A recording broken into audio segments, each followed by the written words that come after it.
Poetry to me is a form of expression. It's a form of expression, especially using words. You know, a lot of people express themselves in different ways. You know, some people express themselves using dance, some people express themselves using drawing, painting. My thing is expressing myself in writing, in words, especially words that rhyme, but words that describe emotions, words that take a reader or a listener on a journey, and words that can use themselves to, you know, get a picture, to get a picture. So I think poetry to me is the use of words to express yourself, and it gets you to paint a picture using words. I think that's what poetry is to me. It's the best form of expression. It's where rap came from. It's where, you know, through it a lot of other things were derived, and poetry for me is a part of who I am. It's the best form of expression that I can give myself, where if people come across my work, they'll be able to understand what I'm saying, but more importantly, they'll be able to picture what I'm saying as well. So for me, I'm using words to paint a picture. That's what poetry is to me.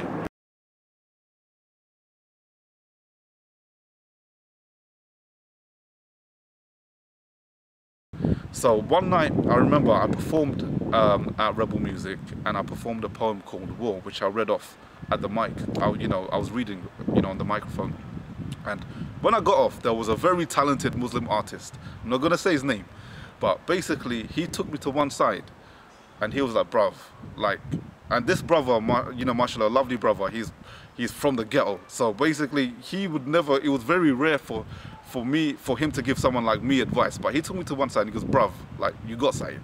Like, you got something, bruv. You got something. Don't lose it." And at that point, I thought, well, I forgot. I don't know what he's talking about, but it feels good for someone like him to tell me I've got something, because he was talented. In fact, when I used to measure myself, you know, he was one of the artists that I used to measure myself with, and I thought, nah, you know what, I'll never be as good as him. So I quit, believe it or not. That night I thought, you know what, I don't know what people are talking about. I quit. That was 2006, and then I got involved in youth work and political organizations, etc., etc. But come 2012, what happened was I came across a story. I was just browsing the net, watching YouTube videos, and I came across a story of a 14-year-old girl. Now, I'm not going to tell you what happened to her. She was an Iraqi citizen, 14 years old. But what happened to her was atrocious. Like, I was disgusted by her story.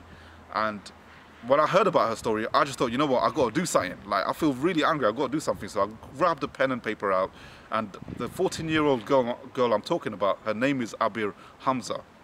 So I wanted to write something. So I started writing off with Dear Abir Hamza. And out came this poem. And basically the poem kind of described how sorry I was I couldn't be there to protect her, etc., etc. And I thought, okay, it's a decent poem. After four years later, I thought, I still got something. I don't know what it is, I still got it. So I thought to myself, okay, this poem, it's no good being on paper. Like, what good is it on paper? So I wrote it as a text message, and I sent it to about 100 people on my telephone, you know, my friends. And I got a very overwhelming positive response. But there was one person, her name is Sadia, and she was a very good friend of mine. And she's got a husband that was involved in the music industry somehow as well. So she texted me back saying, "Bro, you're talented, man. You got talent. That story's there. That story was touching, but bro, you got talent." I'm like, "Really?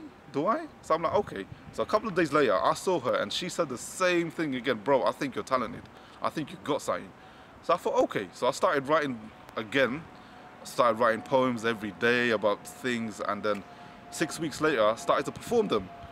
And then like, the love for the poetry came back, man. And I thought, you know what? This is the best way to express myself. Whatever opinions I've got, I'm going to express it. And I'm going to express it on stage. And I know this time, I know where I'm going to go with this. I'm going to be the best I can be. I'm going to take off. I think at that point, I had a certain level of arrogance in me as well. I thought, you know what? I'm going to take off the whole scene, man. I'll take off the whole scene. I'm going to have YouTube videos. But you know, I wasn't coming off a point of arrogance. I wanted to be a really good spoken word artist at that time.